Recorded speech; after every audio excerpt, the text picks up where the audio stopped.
Press conference করতে পারি নাই। 13 বছর পর এই সাংবাদিক সম্মেলনের আয়োজন হয়েছে। আমরা আরো ওয়াইড স্কেলে আপনাদের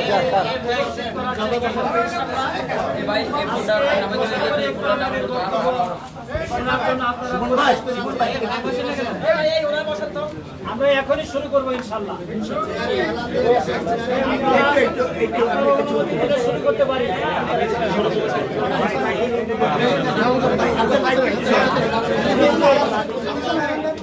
কথা বললে আপনার কথা শুরু করবো ইনশাল্লাহ।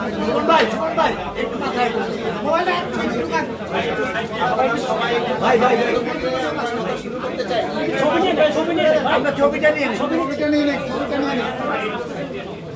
ঠিক আছে আমাদের ছবি ভাই ভাই দেখেন মালারে দেখেন। আমরা এখনই শুরু করতে চাচ্ছি, আপনারা মেহেরবানি করে আমাদেরকে সহযোগিতা করুন। আলহামদুলিল্লাহ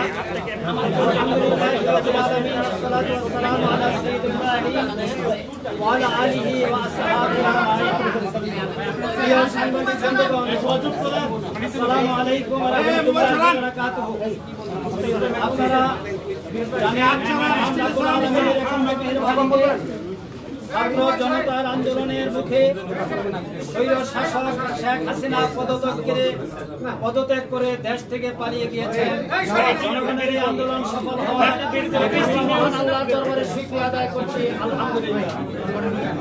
দেশ পরিচালনার জন্য অন্তর্বর্তীকালীন সরকার গঠনের প্রস্তুতি চলছে। ঠিক সেই মুহূর্তে আপনারা লক্ষ্য করছেন দেশের বিভিন্ন জায়গায় আইন শৃঙ্খলা পরিস্থিতি অবনতি ঘটানোর জন্য একটি কুচক্রী মহল নানানভাবে অপচেষ্টা চালিয়ে যাচ্ছে। ছাত্র জনতার এই আন্দোলন যেন সফলতা যেন প্রশ্নবিদ্ধ না হয়, এই জন্য বিদ্যমান পরিস্থিতিতে বাংলাদেশ জামাত ইসলামীর পক্ষ থেকে আমিরে জামাত ডাক্তার শফিকুর রহমান আজকের এই সাংবাদিক সম্মেলনে আপনাদের সামনে বক্তব্য পেশ করবেন। আপনারা একটু ধৈর্যের সাথে ওনার বক্তব্য শোনার পরিবেশ তৈরি করুন।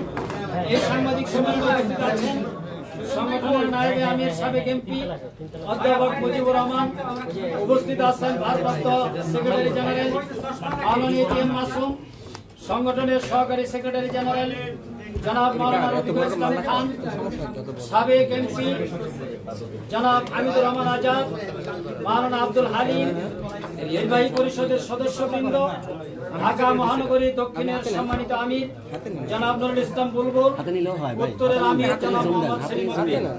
এখন আমিরে জামাত ডাক্তার শফিকুর রহমান আজকের এই সাংবাদিক সম্মেলনে বক্তব্য পেশ করছেন। আসসালামু আলাইকুম ওয়া রাহমাতুল্লাহ।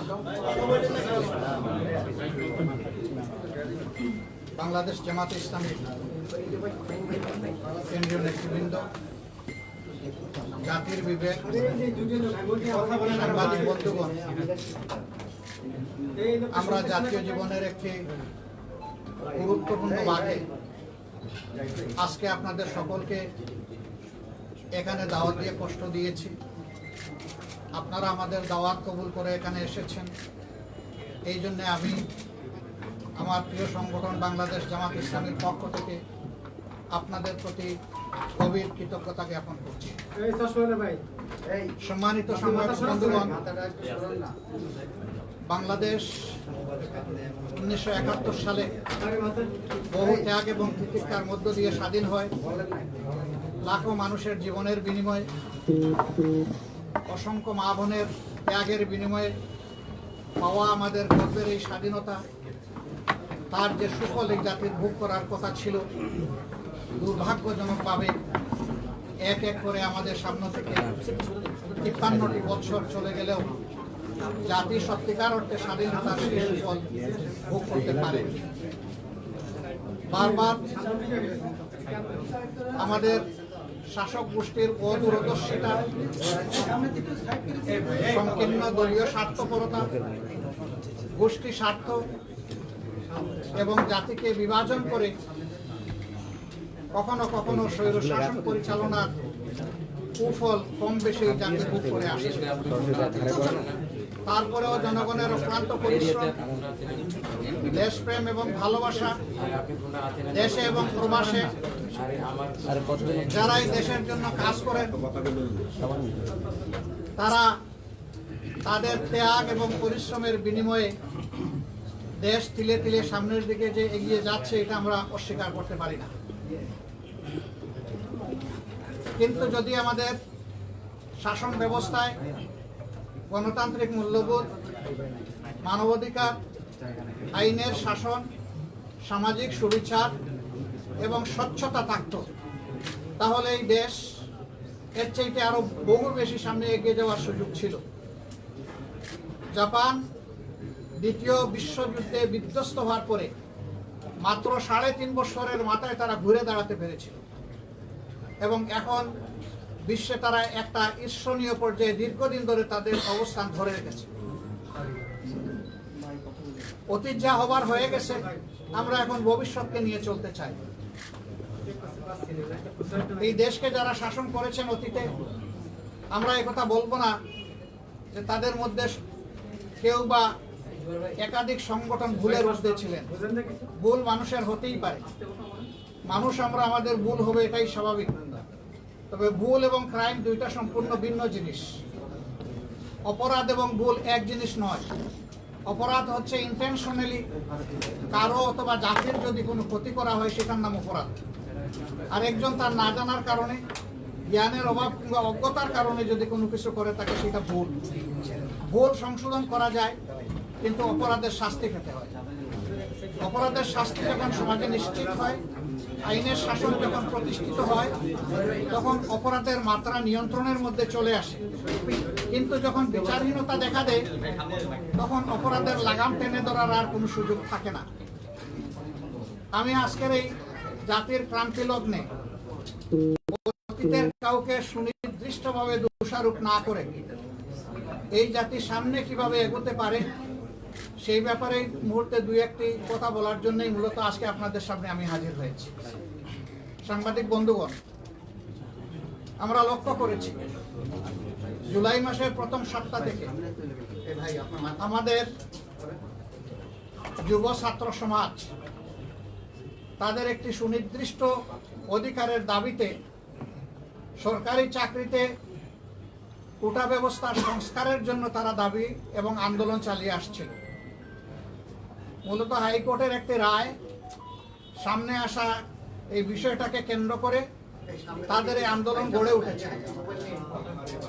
এই আন্দোলনের দাবি দেওয়া যেটা ছিল, এখন সকলেই স্বীকার করছেন যে তাদের দাবি ছিল যৌক্তিক এবং ন্যায়সঙ্গত, এবং শেষ পর্যন্ত কোর্টের মাধ্যমে সেটাই অনেকটা প্রতিষ্ঠিত হয়েছে। কিন্তু তার মধ্যে অনেক নিদারুণ ঘটনা ঘটে গেছে। শত শত জীবন আমাদের থেকে হারিয়ে গিয়েছে, অসংখ্য মানুষ আহত হয়েছে, হয়তো তাদেরকে আজীবন পঙ্গুত্ব বরণ করতে হবে। হারিয়ে যাওয়া মানুষগুলোকে তাদের আপনজন প্রিয়জনের কাছে ফিরিয়ে দেওয়ার শক্তি আমাদের কারণে। এই আন্দোলন করতে গিয়ে যারা ত্যাগ স্বীকার করেছেন, যারা জীবন দিয়েছেন, আমরা আজকের এই প্রেস কনফারেন্স থেকে তাদের প্রতি গভীর কৃতজ্ঞতা জ্ঞাপন করছি। মহান রবের দরবারে দোয়া করি আল্লাহ তাআলা যেন তাদেরকে শহীদ হিসাবে কবুল করেন। জাতির জীবনে যদি কোনো ইতিবাচক পরিবর্তন হয়েই থাকে, সেটা হচ্ছে আল্লাহ তাআলার রহমতের ফসল। এই জন্য মহান রবের দরবারে আমরা শুকরিয়া আদায় করছি।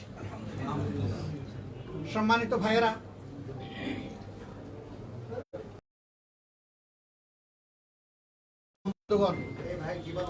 দুঃখের বিষয়, গতকাল আমরা সকলেই জানি যে টানা 15 বছর 7 মাস দেশ শাসনের পরে যিনি প্রধানমন্ত্রীর দায়িত্বে ছিলেন, তিনি দেশ থেকে অন্য দেশে চলে গিয়েছেন। যাওয়ার সময় জাতিকে তিনি কোনো দিক নির্দেশনা দেওয়ার মতো তার নৈতিক অবস্থান ছিল না। জাতিকে অনেকটা অরক্ষিত অবস্থায় রেখেই তিনি চলে গেছেন। ছাত্র জনতার এই আন্দোলনে আপামর জনসাধারণ, আবাল বৃদ্ধ বনিতা, নারী পুরুষ সকলেই সম্পৃক্ত হয়েছেন। কারণ সকলেই বিভিন্ন কারণে কম বেশি এই সমাজে বঞ্চিত এবং জুলুমের শিকার। তাদের এই ক্ষোভের কষ্টের জায়গা থেকেই সকলে রাস্তায় নেমে এসেছিলেন। কিন্তু আন্দোলন ছিল শান্তিপূর্ণ। একটা পর্যায়ে শান্তিপূর্ণ আন্দোলন কারো কারো অদূরদর্শী কথাবার্তার কারণে, বক্তব্যের কারণে, এবং একটা পর্যায়ে আপনারা জানেন যে দলীয়, কি বলবো, আমি মা বাপ তো আমাকে সভ্যতা শিখিয়েছেন, আমি এই যুব সমাজকে সন্ত্রাসী বলতে আমার বড় কষ্ট হয়। তাদেরকে লেলিয়ে দেওয়া হয়, হাতে অস্ত্র তুলে দেওয়া হয়, তারা বিভিন্ন বিশ্ববিদ্যালয় এবং হলে ঝাঁপিয়ে পড়েন। বিশেষ করে ঢাকা বিশ্ববিদ্যালয়ে তুমুল সংঘর্ষ হয়। সেই সংঘর্ষে আমাদের কলিজার টুকরা যুবতী ছাত্রী মেয়েরাও সন্ত্রাসীদের হাত থেকে রেহাই পায়নি। তখন থেকেই কিন্তু সংগঠন অন্য মোমেন্টামে চলে যায়। তারপরে আস্তে আস্তে শুরু হয় কিলিং মিশন। প্রথম দিন 6 জন, তারপরের দিন কয়জন আল্লাহই ভালো জানেন। এভাবে প্রতিদিন এটা বাড়তে থাকে এবং শেষ পর্যন্ত গত পরশুদিন সর্বোচ্চ সংখ্যক মানুষের জীবনহানির মধ্য দিয়ে গতকাল এই পরিবর্তন আসে। কিন্তু আমরা অতীব দুঃখের সাথে লক্ষ্য করছি যে এই ধরনের একটি পরিবর্তনের কুশালগ্নে কিছু সুবিধাবাদী দুর্বৃত্ত বাংলাদেশের বিভিন্ন জায়গায়, শহরে এবং গ্রামাঞ্চলেও বিভিন্ন সরকারি স্থাপনা, প্রতিপক্ষের বাড়িঘর এবং ক্ষেত্র বিশেষে কিছু কিছু জায়গায় বিভিন্ন ধর্মাবলম্বীদের তাদের ধর্মীয় প্রতিষ্ঠানে আঘাত হানা হয়েছে, কোথাও ভাঙচুর করা হয়েছে, লুটপাট করা হয়েছে, অগ্নিসংযোগ করা হয়েছে। এই কাজগুলা যাদের অন্তরে বিবেক আছে, মানবতা আছে, তারা এগুলা করতে পারে না। এই জন্য যে দুর্বৃত্তরা এই কাজ করেছে, আমরা তাদের ব্যাপারে আমাদের সংগঠনের পক্ষ থেকে ইতিমধ্যেই দফায় দফায় কঠোর নিন্দা জ্ঞাপন করেছি, আজকেও আবার আমি করছি। এবং ইতিমধ্যে আমরা সারা বাংলাদেশে জনগণকে যেমন আহ্বান জানিয়েছি, আমাদের প্রিয় সংগঠনকে আমরা আহ্বান জানিয়ে দায়িত্ব দিয়েছি যে এখন থেকে তারা যেখানেই মানুষ বিপন্ন হওয়ার আশঙ্কা আছে সেখানে তারা যেন পাহারাদারের ভূমিকা পালন করে। কারণ জাতি, ধর্ম নির্বিশেষে, বর্ণ নির্বিশেষে যেই বাংলাদেশে জন্মগ্রহণ করেছে সে বাংলাদেশের একজন গর্বিত নাগরিক। এখানে সকল নাগরিকের অধিকার সমান। এখানে কেউ সংখ্যালঘু নয় এবং কেউ সংখ্যাগুরুও নয়। এখানে আপন সংখ্যায় সবাই উজ্জ্বল। এই জন্যে এই প্রশ্ন আমাদের কাছে অবান্তর। আমরা এটাকে মানবতা বিরোধী নিকৃষ্ট কাজ মনে করি। এই জন্য আমরা উদাত্ত আহ্বান জানিয়েছি এবং আজকে আপনাদের মাধ্যমে আবার আমরা জাতিকে আহ্বান জানাবো, যেখানে এই দুর্বৃত্তপনা দেখবেন কঠোর হস্তে ওদেরকে প্রতিরোধ করতে হবে ইনশাআল্লাহ। আমরা কথা দিচ্ছি যে বিদ্যমান প্রশাসনকে আমরা এই বিষয়ে সর্বাত্মক সহযোগিতার জন্য প্রস্তুত। ইতিমধ্যেই আমরা আমাদের সারা দেশের দায়িত্বশীল নেতৃবৃন্দকে আমরা নির্দেশ দিয়েছি তারা যেন প্রশাসনের গুরুত্বপূর্ণ ব্যক্তিদের সাথে যোগাযোগ করে আমাদের এই সদিচ্ছা এবং অঙ্গীকারের কথা তাদের কাছে পৌঁছে দেন। আমি আল্লাহ তাআলার শুকরিয়া আদায় করি। আমাদের এই আহ্বান গত রাত্রেই আমরা দিয়েছিলাম। গত রাত থেকেই বিভিন্ন জায়গায় আমাদের লোকেরা এই পাহারাদারের ভূমিকা পালন করছে। কিন্তু ৫৬,০০০ বর্গমাইলের এই দেশে কোথায় কোন ফাঁক ফুকরে কোন দুর্বৃত্ত কোন দুর্ঘটনা করিয়ে বসে, এই জন্য এই ক্ষেত্রে শুধু একটা সংগঠন বা দুটা সংগঠনের দ্বারা এই দুর্বৃত্তপনা প্রতিরোধ করা সম্ভব নয়।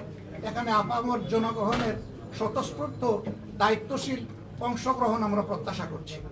যদি গোটা সমাজ এবং প্রশাসন আমরা একত্রে কাজ করতে পারি তাহলে অবশ্যই এই দুর্বৃত্তরা আর দুঃসাহস দেখাবে না এবং যারা ইতিমধ্যে এই কাজগুলা করেছে তাদেরকে অবশ্যই আইনের আওতায় আনতে হবে।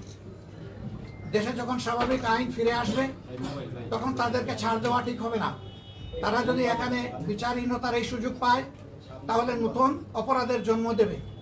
এই জন্য তাদেরকে আইনের যথাযথ প্রয়োগের মাধ্যমে কঠোর শাস্তি বিধান করতে হবে। সম্মানিত ভাইরা, এই দেশটা আমাদের। এই কয়েকদিন যে কোনো কারণেই হোক, অস্থিরতার কারণে, মানুষের মনের কষ্টের কারণে প্রবাসে যে ভাইয়েরা ছিলেন তারা অনেকেই রিমিটেন্স পাঠানো বন্ধ করে দিয়েছিলেন বা কেউ কেউ এর ক্যাম্পেইনও করেছেন। এই ব্যাপারে আমরা আমাদের সংগঠনের পক্ষ থেকে কোনো কথা বলি, কারণ দেশ আমাদের সবার। দেশ বেঁচে থাকলে আমরাও বেঁচে থাকবো। দেশের অস্তিত্বই যদি না থাকে আমরা বাঁচব কী করে? এই জন্য আমরা প্রবাসী ভাইদেরকে এবং দেশে যারা আছেন ব্যবসায়ী ভাইদেরকে আমরা বলবো যে আসুন এই দেশকে একটা বিধ্বস্ত অবস্থা থেকে তুলে উঠানোর জন্যে আমরা সম্মিলিতভাবে কাজ করি, সবাই সহযোগিতার হাত আমরা বাড়িয়ে দিই এবং আমরা সচেতন নাগরিক হিসাবে আমরা আমাদের দায়িত্ব পালন করি। আমার প্রিয় বন্ধুগণ, আজকের মতো আমরা কথাগুলোকে এখানেই শেষ করতে চাচ্ছি। আমি আবারও আপনাদেরকে কষ্ট করে আসার জন্য বাংলাদেশ জামাত ইসলামীর পক্ষ থেকে আন্তরিক ধন্যবাদ এবং কৃতজ্ঞতা জ্ঞাপন করছি। আমি আশা করছি যে আগামী দিনগুলোতে সাংবাদিক বন্ধুদের সাথে মিলেমিশে আমরা এই জাতি গঠনে ইনশাআল্লাহ আমরা ঐক্যবদ্ধ প্রয়াস চালাতে পারব। আল্লাহ, আমরা গতকাল আপনারা দেখেছেন যে রাষ্ট্রপতি ভবনে রাজনৈতিক দলগুলোর সাথে মহামান্য রাষ্ট্রপতি বসেছিলেন। সেখানে আমরা কিছু দাবি পেশ করেছিলাম। অনেকগুলো দাবি তিনি যুক্তিসঙ্গত হিসাবে তখনই মেনে নিয়েছেন এবং ইতিমধ্যে অনেকটা বাস্তবায়নও করেছেন। কিন্তু আমাদের একটা বড় দাবি ছিল যে দেশের এই সংকট উত্তরণে অতি দ্রুত একটা ইন্টারিম গভর্নমেন্ট আমাদেরকে করতে হবে এবং সেই গভর্নমেন্ট করার আগে অবশ্যই বিদ্যমান সংসদ ভেঙে দিতে হবে। তিনি আমাদেরকে কথা দিয়েছেন যে তিনি অতি সত্বর এটা ভেঙে দিবেন এবং ইন্টারিম গভর্নমেন্ট ফরমেশনের জন্য তিনি যথাযথ উদ্যোগ গ্রহণ করবেন। সম্মানিত ভাইরা, আমরা মহামান্য রাষ্ট্রপতি বরাবরে জনগণের পক্ষ থেকে আমরা জোর দাবি জানাবো যে এই বিষয়টাকে মোটেই বিলম্বিত না করে তিনি যেন অতি দ্রুত উদ্যোগ নিয়ে সংসদকে ভেঙে দেন এবং ইন্টারিম গভর্নমেন্ট বা অন্তর্বর্তীকালীন সরকার গঠন করে জনগণের সরকার ফিরিয়ে আনার পদ্ধতি শুরু করেন। সেই সরকারও আবার দীর্ঘায়িত না হয়ে সংগত সময়ের ভিতরে একটি অর্থবহ জাতীয় নির্বাচন অনুষ্ঠানের মধ্য দিয়ে সত্যিকার অর্থে জনগণের সরকার প্রতিষ্ঠায় যেন এগিয়ে আসে, সেই উদাত্ত আহ্বান আমরা জানাচ্ছি। আপনাদের সকলকে আবারও ধন্যবাদ। আসসালামু আলাইকুম ওয়া রাহমাতুল্লাহ।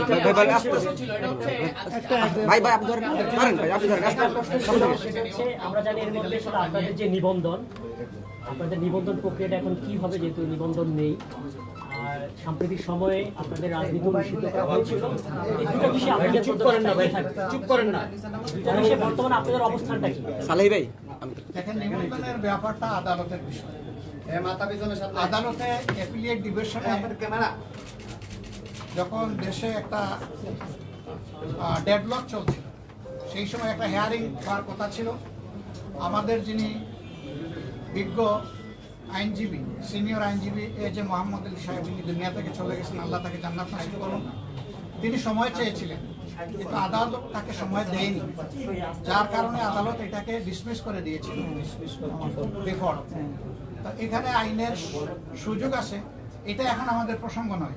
এখন জাতিকে আগে কিভাবে আমরা পিস এবং ট্রাঙ্কুইলিটির দিকে আনবো, সেটা হচ্ছে আমাদের মূল প্রসঙ্গ। আরেকটা বিষয় হচ্ছে, আমি একটা বলেছেন যে আমাদেরকে বেআইনি ঘোষণা করেছে, আসলে সরকারই তো ইতিমধ্যে, আমি আর বললাম না। একটা বিষয় হচ্ছে আপনারা ছাত্ররা হচ্ছে তাদের যে যে আপনারা রাষ্ট্রপতির সঙ্গে দেখা করেছেন, আপনারা অন্তর্বর্তীকালীন সরকার বিষয় এখন মূল প্রায়োরিটি হচ্ছে এটা। এটা নিয়ে আপনারা রূপরেখা দিয়েছেন কিনা, এবং ছাত্ররা আজকে একটা রূপরেখার মধ্যে দিয়েছে, তারা বলেছে প্রফেসর ইউনূসকে তারা চাচ্ছে এটাতে, আপনি এটাতে এগ্রি করেন কিনা, এবং আপনারা দীর্ঘদিন ধরে বিএনপির সঙ্গে আন্দোলনে আছেন, বেগম খালেদা জিয়ার সঙ্গে আপনারা শিগগিরই দেখা করবেন কিনা? আপনি একসাথে প্রশ্ন করে ফেলেছেন। আপনি অত্যন্ত জিনিয়াস মানুষ, আমার বয়স হয়ে গেছে, দেখি কতটুকু পারি ইনশাআল্লাহ। আপনি প্রথমে প্রশ্ন করেছেন যে গতকালকে আমরা রাষ্ট্রপতির সাথে দেখা করেছি, তো সেখানে কি বলেছেন জানি, আমরা কোনো রূপরেখা তৈরি করেছি কিনা। আসলে দেখেন, এটা নতুন না, এরকম আরো দুইটা অন্তর্বর্তীকালীন সরকার, আপনি অন্তর্বর্তী বলেন, কেয়ারটেকার বলেন, যাই বলেন, এর আগে হয়ে গেছে এবং তার এক্সপেরিমেন্ট এই দেশে আছে। কাজে এটা নিয়ে খুব বেশি হোমওয়ার্ক করার বেশি দরকার পড়বে না, এখানে সুযোগ আছে। যদিও আইনের দিক থেকে এটাকে নিষিদ্ধ করা হয়েছে, কিন্তু আইন হচ্ছে জনগণের জন্য। এর আগেও জনগণের প্রয়োজনেই আইনের সংশোধন হয়েছে, এখনো প্রয়োজনে হবে, কোনো অসুবিধা নেই। আর সেটা নিয়ে আমরা কাজ করছি, 2-1 দিন সময় লাগবে ইনশাআল্লাহ। ডক্টর ইউনূসের ব্যাপারে ছাত্ররা ওনাকে প্রধান উপদেষ্টা হিসেবে ঘোষণা করেছে। ছাত্ররা করতেই পারে, কারণ এই আন্দোলনটা তাদের চেষ্টার ফসল। তাদেরকে আমরা সম্মান করি, তাদেরকে আমরা অত্যন্ত গভীর শ্রদ্ধার সাথে আমরা ধারণ করি এবং যদি সত্যিকার অর্থে জাতি একটা সুস্থ রাস্তায় উঠে তাহলে এটা হবে তাদের ত্যাগের ফসল। এই জন্য তারা হবেন জাতীয় বীর আমাদের কাছে। তাদের এই অধিকার আছে এই ধরনের কিছু বলার, কিন্তু আমাদের সাথে এই ধরনের কোনো কনসেনসাস নিয়ে বলতে হবে এটা তাদের দায়িত্ব নয়। আমরা শুধু রাষ্ট্রপতিকে অনুরোধ করেছি তিনি যেন তাদেরকেও শুনেন। তিনি কথা দিয়েছেন তাদের শুনবেন। এখন তারা কি শোনাবেন এবং রাষ্ট্রপতি কি শুনবেন এটা একটা বিষয়। আর স্টেক হোল্ডারে অনেকগুলা দল আছে, সিভিল সোসাইটি আছে, রাষ্ট্রপতি তাদেরও কথা শুনবেন বলে আমাদেরকে বলেছেন। সুতরাং এটাতে একটু সময় লাগবে। আমরা এখন এই বিষয়ে কোনো মন্তব্য করছি না, তবে আমরা তাদের সমস্ত প্রক্রিয়াকে শ্রদ্ধার সাথে দেখি। ছাত্ররা একটা আলটিমেটাম দিয়েছে, ছাত্ররা কতদিন লাগতে পারে? ওটা খুব বেশি লাগবে বলে মনে হয় না, হয়তো 2 বা 3 দিন ইনশাআল্লাহ। বেগম খালেদা জিয়ার সঙ্গে আপনারা দেখা করবেন কিনা শিগগিরই? বেগম খালেদা মুক্তি দেখেন উনি পেয়েছে। তো অসুস্থ, মানবিক কারণে আমার গত রাত্রেই ওনার সাথে দেখা হয়েছে এবং উনি বলেছেন যে আমি যেখানে যাই সেখানে যেন সালাম পৌঁছাই। আমি সালাম পৌঁছাই। সুস্থ মানুষটাকে দেখতে যাবেন কিনা? দেখা হয়েছে। আপনাদের মনেরই আশা আমি গতকাল পূরণ করে ফেলেছি। ছাত্ররা কিন্তু একটা আলটিমেটাম দিয়েছে। একজন করে প্রশ্ন করে। ছাত্ররা একটি আলটিমেটাম দিয়েছে। বিএনপি 24 ঘন্টার একটা আলটিমেটাম দিয়েছে কিছুক্ষণ আগে। আপনারা বলছেন যে অতি দ্রুত এটা করতে, আমরা এটা থেকে সংকট আরো ঘনীভূত হচ্ছে কিনা এটা হওয়ার পরে? আসলে আমরা এখানে একেবারেই ঘন্টা দিন সময় বেঁধে দেওয়াটা মুনাসিব মনে করছি না।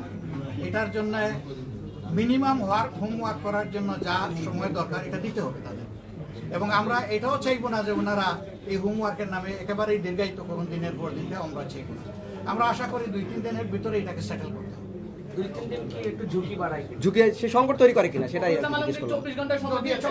বলেছি ভাই 2-3 দিন হবে কেন? 24 ঘন্টায় যদি তারা পারেন তো 24 ঘন্টায় করবেন ইনশাআল্লাহ। বিএনপির পক্ষ থেকে দাবি জানাইছে আজকের মধ্যেই যাতে অন্তর্বর্তীকালীন সরকারের রূপরেখা ঘোষণা করা হয়। তাদের এই দাবিও সঙ্গত। একটি প্রশ্ন ছিল যে হেফাজতের নেতৃবৃন্দ আপনাদের সঙ্গে বৈঠক করেছেন আজকে বোধহয়, কি নিয়ে তাদের সঙ্গে আলোচনা হয়েছে? প্রথমে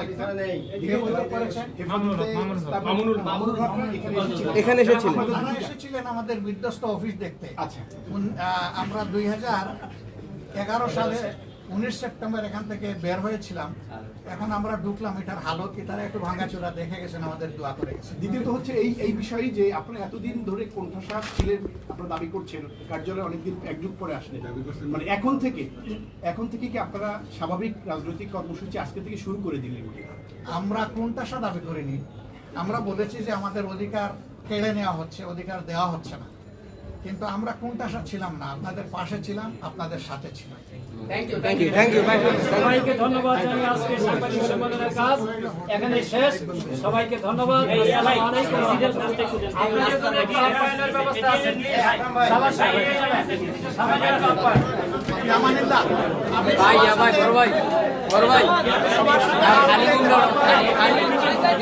এই যে আরো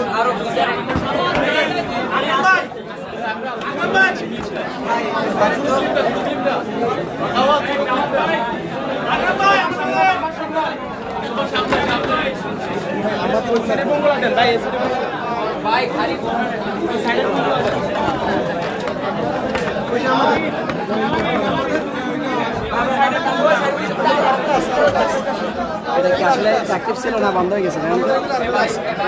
বন্ধ হয়ে গেছিল, দিচ্ছি না আমার।